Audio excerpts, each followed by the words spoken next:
Hello there. Welcome to Just the Discs. We talk about Blu-rays here. My name's Brian.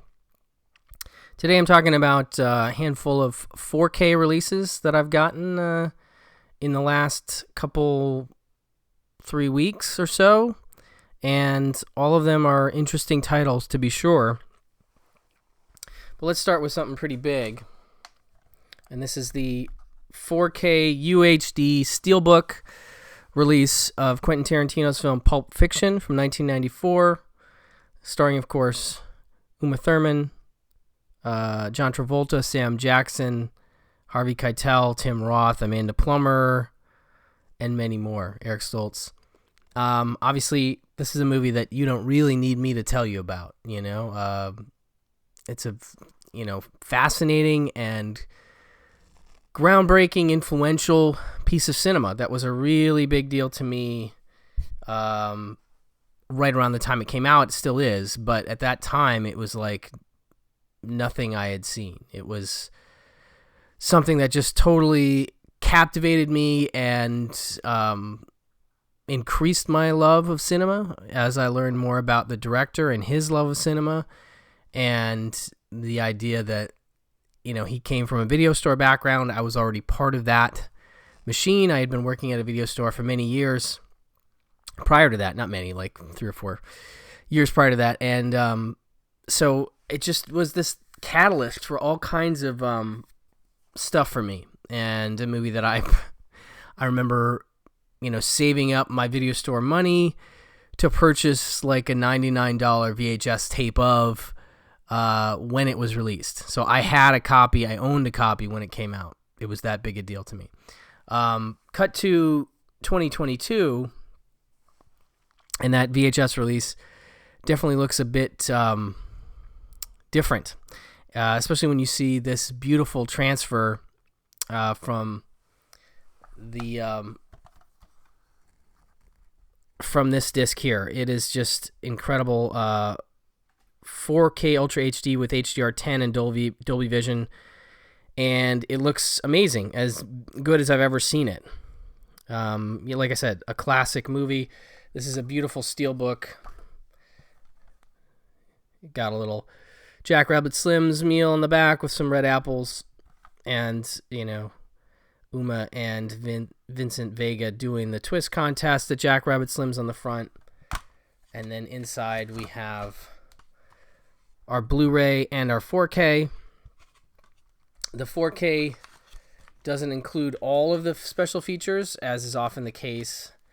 The 4K includes not the usual mindless, boring to get to know you chit-chat featurette, and here are some facts on the fiction featurette, which are both part of the Blu-ray special features as well, but the Blu-ray special features are a bit more comprehensive. And they include Pulp Fiction, the facts, which is kind of a making. Wait, that's more or less a. There's a group of critics interviewed, I believe, for that one. There's the Siskel and Ebert at the Movie Tarantino Generation show. They did a little show on Tarantino back in the 90s. Independent Spirit Awards footage. The Charlie Rose show, the Tarantino interview for that, is one of my favorite interviews he's done, and it's one that I remember at the time.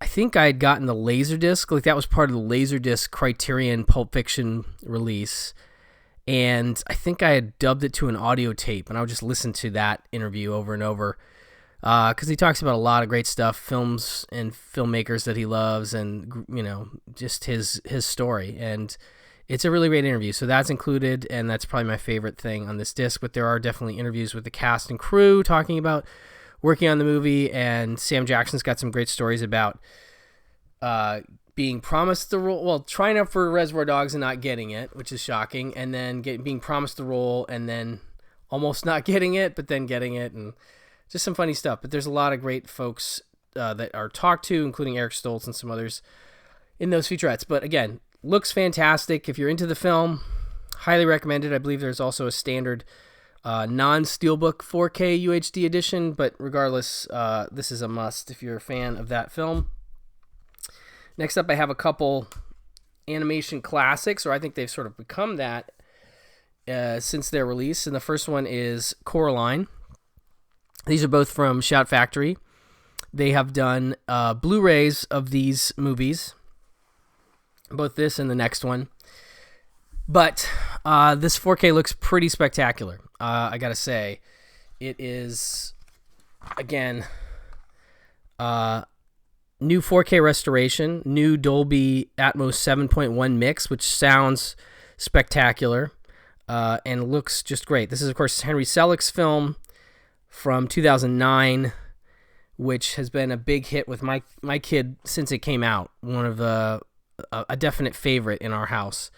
Of course, Henry Selick, director of Nightmare Before Christmas, James and the Giant Peach, and others, and just one of the great stop-motion animation directors that makes a lot of classic movies. But this is a new classic, I think, really, and it's all about Coraline Jones, who is bored in her new home and finds a secret door that leads to a world that's just like her own, but better, or is it?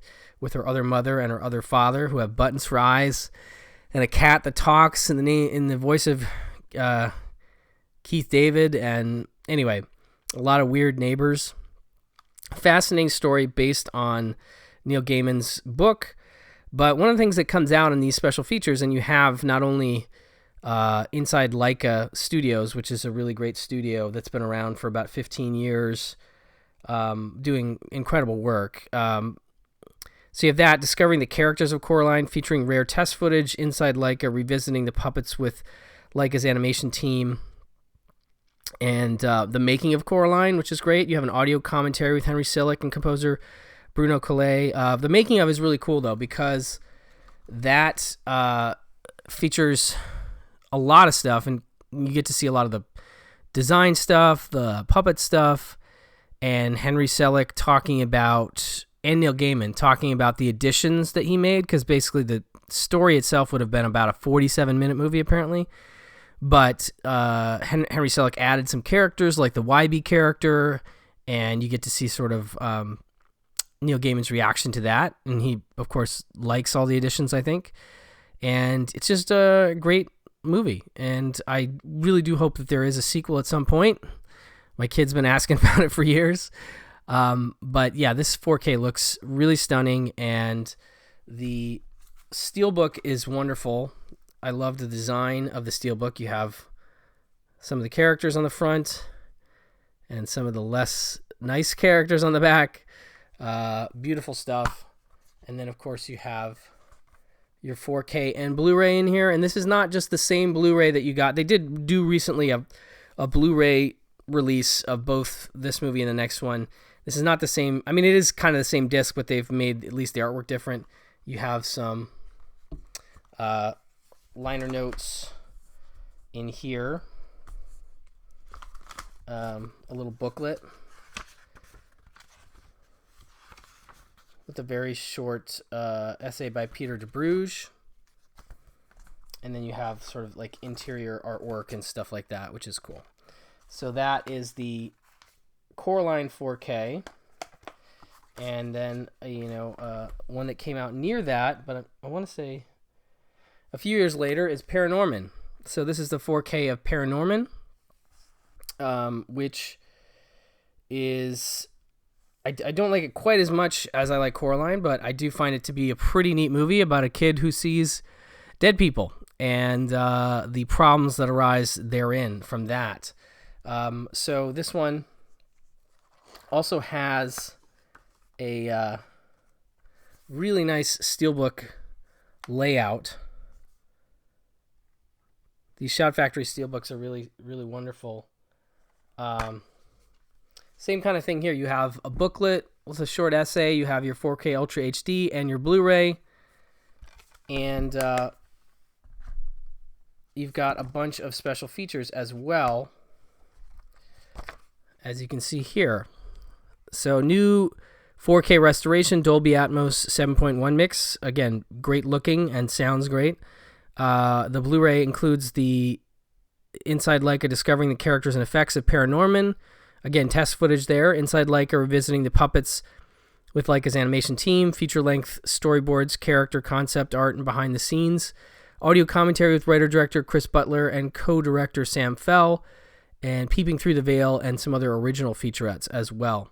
So tons of special features that can show you, and you can kind of get just lost in the production design and the featurettes that come with both of these, seeing how these films were made, etc. It's really fascinating stuff, and they're just, like I said, two sort of modern classics between Coraline and ParaNorman. Great releases from Shout Factory. I'm not sure that you're getting any new features, except that new restoration and the new mix. But like I said, if you're a fan of these movies, these releases are well worth your time. And then lastly, we have something a little different. Children Shouldn't Play with Dead Things. This is the new VCI Entertainment 4K, and this is the slipbook or slip case for this one. And this is, of course, directed by Bob Clark, one of 3 horror films that he made in the early 70s. Of course, he would come to be known for things like Christmas Story and Porky's, but he really did all kinds of genre work, including this film, which was then followed by Death Dream, which got a release from Blue Underground. Very cool sort of Vietnam vet zombie kind of thing. And then, of course, one of the great classic horror films of all time, Black Christmas. This, of course, is the Scream Factory release of this film. And this one is truly, it sort of all builds up to this. This is one of the classics of all time horror, I think. And despite not getting mentioned in the same breath with The Exorcist and Halloween, I think it is that caliber of movie, and Bob Clark is that caliber of director on a lot of levels. But anyway, let's get back to Children Shouldn't Play with Dead Things. So this is the 4K slipcase, and here is the inside of this. This is a 4K Ultra HD and Blu-ray combo pack. This is the 50th anniversary edition. Led by a mean-spirited director played by Alan Ormsby, who would go on to write Death Dream. And anyway, a theater troupe travels by boat to a small island graveyard for buried criminals. Using grimoire, Alan begins a seance to raise the dead. The group finds more than they bargained for when the dead return from their graves, forcing the troupe to take refuge in an old abandoned caretaker's house. Can they stay put until daylight against the dead onslaught, or do they flee in the pitch black night? Will anyone survive? So this is a low-budget film from 1972, I believe. Bob Clark and his partner, I think, were fans of, or at least acknowledged the success of Night of the Living Dead and decided to do something along the lines of that. This is a really nice-looking 4K. I mean, again, this is a lower-budget film, so, you know, it's not going to be Coraline stunning, but it does look good, better than I've ever seen it look. And you have a new 2022 Alan Ormsby fan Q&A video, which is cool. There's a 90-minute video documentary, Dreaming of Death, Bob Clark's horror films. Really cool because it talks about all 3 of the films I mentioned previously, and some critics and filmmakers that are fans of that stuff, and it's really neat just as an overview. It'll get you excited to watch not only this movie, but those other 2 as well. There's commentary by Alan Ormsby, Jane Daly, and Anya Cronin, who are all in the film, and it's neat to hear their recollections of the story of the making of the movie. 4K original theatrical trailer, Confessions of a Gravedigger, an interview with Ken Gotch, Grindhouse Q&A, Memories of Bob Clark, a tribute to the late director, Dead Girls Don't Say No, a music video by the Dead Things, Cemetery Mary music video by the Dead Things, fan tribute video, special liner notes, booklet by Patrick McCabe, and radio spots. So this is one of the first 4Ks. So there's your 4K and your Blu-ray and your little booklet, liner notes with the essay inside. And this is one of the first 4Ks from VCI that I'm aware of. There may be another one, but I thought they did a nice job with this one, and I definitely do recommend it if you're a fan of low-budget horror, if you're a fan of Bob Clark's horror. This is definitely a movie that has a cult following, so I know that people will be picking this up. But like I said, looks good and is definitely worth your time if you were considering it. And again, if you're a fan of this era and the low-budget films produced there, it's a little talky. I'll give that warning, but it does have some good effects stuff, for the period and the budget. And Alan Ormsby is particularly compelling as this director character. So definitely worth your time and worth picking up if you're a fan. So that's Children Shouldn't Play with Dead Things on 4K. And that is it for this little 4K update. I have been getting a lot of 4Ks in, so I'm sure I'll have some more stuff to talk about relatively soon. But just wanted to make folks aware of these releases as I was impressed with all of them. Thank you for your time. Thank you for listening. Thank you for watching. I'll talk to you soon. Bye-bye.